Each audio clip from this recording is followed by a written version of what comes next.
আসসালামু আলাইকুম, স্বাগত জানাচ্ছি আরটিভি সকালের সংবাদে। আপনাদের সঙ্গে রয়েছি আমি হাবিবা আফরোজ। বাংলাদেশে গণতন্ত্র ও ন্যায় বিচার প্রতিষ্ঠা করেছে আওয়ামী লীগ সরকার। সকালে থাইল্যান্ডের ব্যাংককে জাতিসংঘের এশীয় ও প্রশান্ত মহাসাগরীয় অঞ্চলের অর্থনৈতিক ও সামাজিক কমিশন ইউএনএসকাপের ৮০তম অধিবেশনে যোগ দিয়ে এসব কথা বলেন প্রধানমন্ত্রী শেখ হাসিনা। ফিলিস্তিনি সহ বিশ্বব্যাপী চলমান সব ধরনের সংঘাত বন্ধের আহ্বানও জানান তিনি। এ অঞ্চলে ক্ষুধা ও দারিদ্রতাকে প্রধান শত্রু হিসেবে উল্লেখ করেন প্রধানমন্ত্রী। রোহিঙ্গা ইস্যুতে তিনি বলেন, রোহিঙ্গা সংকট মিয়ানমারকেই সমাধান করতে হবে।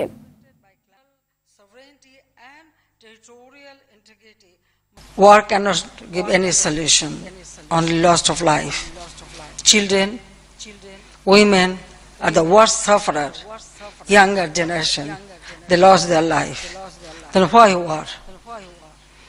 Wherever I go, I raise my voice because I face both experience, the wartime and as a refugee. Democracy and continuous stability is there, and that's why I could make that much progress for our people. Heat অ্যালার্টের মেয়াদ বাড়লো আরও ৩ দিন। আজ থেকে পরবর্তী ৭২ ঘন্টা দাবদাহ অব্যাহত থাকতে পারে বলে জানিয়েছে আবহাওয়া অধিদপ্তর। একই সঙ্গে মে মাসের প্রথম সপ্তাহে দেশের বিভিন্ন অঞ্চলে বৃষ্টিপাত হতে পারে বলেও জানিয়েছে আবহাওয়াবিদরা। মাসব্যাপী চলা দাবদাহে অতিষ্ঠ হয়ে পড়েছে জনজীবন। সবচেয়ে বেশি ভোগান্তিতে পড়েছেন শ্রমজীবী মানুষ। অতিরিক্ত গরমের কারণে একান্ত প্রয়োজন ছাড়া ঘর থেকে বের হচ্ছেন না নগরবাসী। যাত্রী না পেয়ে আয় রোজগার কমে বিপাকে পড়েছেন রিকশা চালকরা। গরমে অসুস্থ হয়ে পড়ছেন অনেকেই।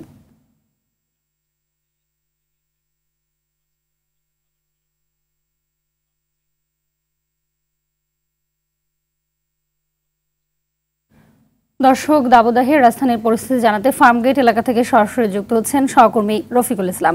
রফিক, জানাবেন যে তীব্র দাবদাহ থেকে বাঁচতে চিকিৎসকরা কি ধরনের পরামর্শ দিচ্ছেন এবং নগর জীবনে কি ধরনের প্রভাব দেখছেন? হাবিবা, আসলে তীব্র তাপদাহে অতিষ্ঠ হয়ে উঠেছে রাজধানীবাসীর জনজীবন। আপনি জানেন যে গত ১ মাস ধরে আসলে সারা দেশেই কিন্তু দাবদাহ চলছে। হালকা থেকে মাঝারি, এখন সারা দেশে আসলে তীব্র তাপদাহ চলছে। রাজধানীর যে খেটে খাওয়া মানুষেরা রয়েছেন আসলে সবচেয়ে তারা বেশি ভোগান্তিতে পড়েছেন, বিশেষ করে যারা একেবারেই দিনমজুর, বিশেষ করে রিক্সা চালক বা যারা ফুটপাতে হকারি করেন বা যারা আসলে দিন এনে দিন খান, এরকম শ্রেণীর মানুষেরাই কিন্তু সবচেয়ে বেশি বিপাকে পড়েছেন। বিশেষ করে যারা রিক্সা চালক রয়েছেন, রোদে তাদের পরিশ্রম করতে হচ্ছে।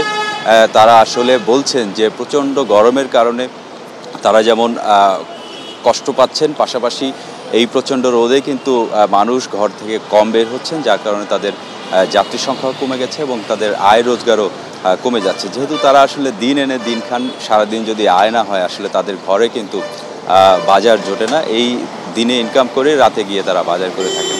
আয় কমে যাওয়ার কারণে তারা যেমন কষ্টে রয়েছেন, পাশাপাশি নগরীতে কিন্তু আমরা গেল কয়েকদিন ধরে দেখেছি যে একেবারেই মানুষ বের হচ্ছে না। আপনাকে একটু ফার্মগেটের যে প্রধান সড়ক, এই সড়কের চিত্রটাই দেখাতে চাই। এখানে এই সময়ে সাধারণত তীব্র যানজট লেগে থাকে, কিন্তু অতিরিক্ত গরমের কারণে মানুষ রাস্তায় বের হচ্ছে না। পাশাপাশি যেহেতু স্কুল কলেজ বন্ধ, এই কারণেও কিন্তু নগরবাসী সড়কে বের হচ্ছে না। চিকিৎসকরা আসলে এই তাপদাহ থেকে বাঁচার জন্য নানা ধরনের পরামর্শ দিয়ে যাচ্ছেন। বিশেষ করে প্রচণ্ড গরমে হিট অ্যালার্ট চলছে এবং আমরা দেখেছি যে প্রায় প্রতিদিনই কিন্তু হিট স্ট্রোকে সারা দেশে মানুষ মারা যাচ্ছেন। চিকিৎসকরা বলছেন এই অবস্থায় বেশি বেশি করে পানি পান করতে হবে, প্রয়োজন ছাড়া ঘরের বাইরে বের হওয়া যাবে না এবং সুতি কাপড় পরিধান করার পরামর্শ তারা দিচ্ছেন। আবহাওয়া অফিস কিন্তু কোনো ধরনের সুসংবাদ তাপদাহ দিয়ে দিতে পারছেন না এবং এই যে বর্তমানে যে তীব্র তাপদাহ চলছে এটা আরও কয়েকদিন অব্যাহত থাকবে বলে তারা কিন্তু জানিয়েছেন। তারা যেটি বলছেন যে আগামী মাসের প্রথম দিকে হয়তো বৃষ্টিপাত হবে, তবে মাঝারি বৃষ্টিপাত না হলে কিন্তু এই গরমের তীব্রতা আসলে কমবে না বলে তারা জানিয়েছেন। হাবিবা, এই ছিল আসলে রাজধানীর ফার্মগেট থেকে তাপদাহের খবর। ধন্যবাদ আপনাকে। এদিকে গত কয়েকদিনের তুলনায় চুয়াডাঙ্গায় আবারও বেড়েছে তাপমাত্রা। এতে জনজীবনে দুর্ভোগ নেমে এসেছে। তীব্র গরমে একটু স্বস্তি পেতে গাছের ছায়া আশ্রয় নিচ্ছে মানুষ। তবে ভ্যাপসা গরমে শান্তি মিলছে না কোথাও। হাসপাতালে বাড়ছে গরমজনিত রোগীর সংখ্যা। তীব্র তাপদাহে ব্যাহত হচ্ছে কৃষিকাজ, নষ্ট হচ্ছে মাঠের ফসল। আর এপ্রিল মাস জুড়ে এমন পরিস্থিতি অব্যাহত থাকতে পারে বলে জানিয়েছে স্থানীয় আবহাওয়া অফিস। এদিকে মেহেরপুরে তীব্র গরমে বিরূপ প্রভাব পড়েছে শ্রমজীবী মানুষের আয় রোজগারে। গরমে আয় কমে গেছে তাদের। তীব্র রোদে আমসহ বিভিন্ন ফলের গুটি ঝরে যাওয়ায় শঙ্কায় আছেন চাষিরা।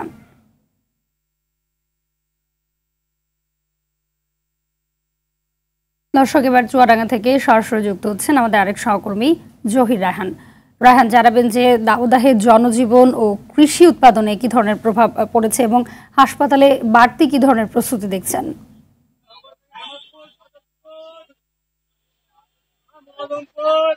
হাবিবা, সংবাদে আপনি যেমন দর্শককে জানাচ্ছিলেন, আসলে টানা যে তীব্র দাবদাহ, এই তীব্র দাবদাহ চলার কারণে কিন্তু মানুষের যে জীবনে সেটা কিন্তু অস্বস্তি নেমে এসেছে। সকাল থেকে কিন্তু আমরা দেখেছি যে সকাল 7টার দিকে যে ঠান্ডা আবহাওয়া থাকতো চুয়াডাঙ্গায়, কিন্তু এখন সে সকাল 7টার পরপরে কিন্তু আবহাওয়া উত্তপ্ত হতে থাকে। আর সড়ক কিন্তু যে সড়কের যে চলাচল, সেই সড়কের চলাচল কিন্তু একেবারেই করা যাচ্ছে না বলে জানিয়েছেন এখানকার বাসিন্দারা। বিশেষ করে সকাল 10টার পরে তো একেবারেই বের হওয়া যাচ্ছে না। আর দুপুরের কথা তো নাই বলা যায়, কারণ দুপুরে সড়কের পিচ গলতে দেখেছে চুয়াডাঙ্গাবাসী। আর এই তীব্র তাপদাহ থেকে একটু শান্তি পেতে অনেকেই গাছের নিচে আশ্রয় দিচ্ছেন একটু শান্তি পেতে, কিন্তু সেখানে শান্তি নেই, কারণ সেখানে ভাবসা গরমের কারণে কিন্তু সেখানেও শান্তি মিলছে না। আমরা দেখেছি যে এই তীব্র তাপদাহের কারণে কৃষি ক্ষেত্রে একটা বড় প্রভাব আমরা দেখতে পেয়েছি। বিশেষ করে যে সেচ পাম্প গুলো আছে সেগুলো কিন্তু ঠিক মতো পানি উঠছে না, পানির লেয়ার নিচে নেমে যাওয়ার কারণে কিন্তু এমনটি হচ্ছে বলে জানিয়েছেন কৃষকরা। আর এক্ষেত্রে কিন্তু তারা সেচ যে কার্যক্রম সেটা কিন্তু রাতে সেই কার্যক্রম চালাতে হচ্ছে।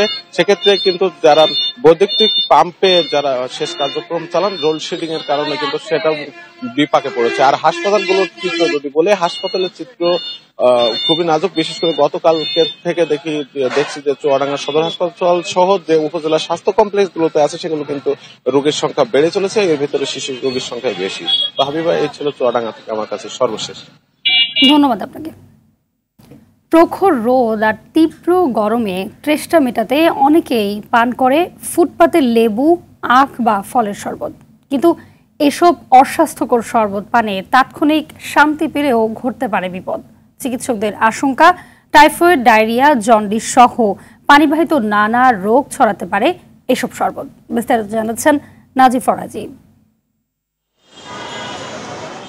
গ্রীষ্মের খরতাপে ঘামে ভিজে শরীর যখন ক্লান্ত, ওষ্ঠাগত প্রাণকে শান্ত করতে তখন ঠান্ডা পানি খুঁজে সবাই। আর সেই সুযোগ কাজে লাগাতে ব্যস্ত ফুটপাতের ভ্রাম্যমাণ শরবতের দোকানি। লেবু কিংবা ফলের শরবত পান করে ক্লান্তি দূর করার চেষ্টা করে অনেকে, কেউ বা আবার বেছে নেয় আখের শরবত। গরম বাড়ায় রাজধানীর বিভিন্ন স্থানে বেড়েছে এমন দোকানের সংখ্যা। গরমে লেবুর শরবতটা খাইতে আসি, শরীরেও কালাম তো কম লাগে। তীব্র গরমটা পড়তেছে, মানে থাকা যাচ্ছে না, এই জন্য আমাদের গলাটা অনেক শুকিয়ে গেছে, এই জন্য আমরা শরবতটা খেলাম আর কি। আমি খাইছি, অত্যন্ত পিপাসা লাগছে তাই। কিন্তু ফুটপাতের এসব শরবত কতটা স্বাস্থ্যসম্মত, আর এতে ব্যবহার করা পানি ও বরফই বা কতটা নিরাপদ? হ্যাঁ, রিস্কা দিয়ে খোলা নিয়ে আসছি, কিন্তু এখানে এটা ধুলে পরিষ্কার হয়ে যায়। আইসক্রিমে তৈরি হয় বরফটা দিয়া। বিশেষ না হলে আপনারা যারা দেখতে পারেন আমার সাথে, বা আপনারা নিজে যারা দেখতে পারেন হাতের বরফের দোকানে, ওরা কোনো মাছের বরফ বিক্রি করে না, ওরা শুধু আইসক্রিম বরফে তৈরি করে। শাহবাগ ও আশপাশের দোকানগুলো হাতিরপুল বাজারের যে দোকান থেকে বরফ আনে সেখানে নেই শরবতের জন্য আলাদা বরফ।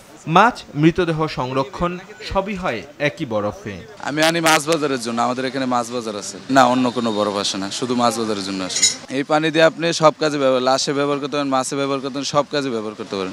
যেখানে সেখানে গড়ে ওঠা কিংবা ফুটপাতের দোকান থেকে শরবত পানে স্বাস্থ্য ঝুঁকির কথা বলছেন এই চিকিৎসক। কলার হতে পারে, ডায়রিয়া হতে পারে, টাইফয়েড জ্বর হতে পারে, জন্ডিস হতে পারে, ফুড পয়জনিং হতে পারে।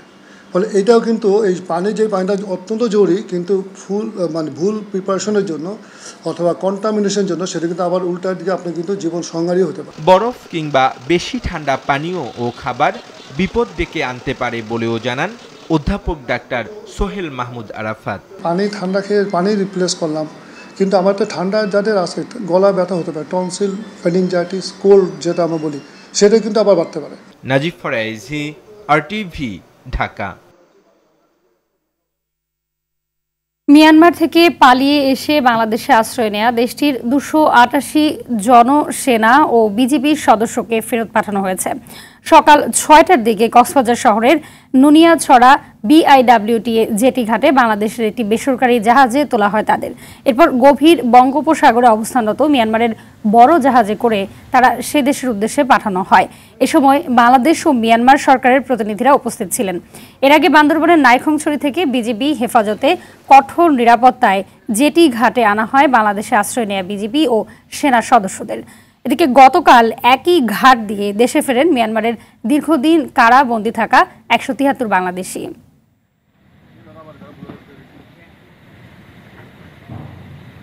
সকালের সংবাদ এই পর্যন্তই। সবশেষ সংবাদ জানতে যে কোনো মোবাইল ফোন থেকে 2414 নাম্বার ডায়াল করুন। মধ্যাহ্নের সংবাদ দুপুর 12টায় দেখার আমন্ত্রণ রইল। ধন্যবাদ সবাইকে।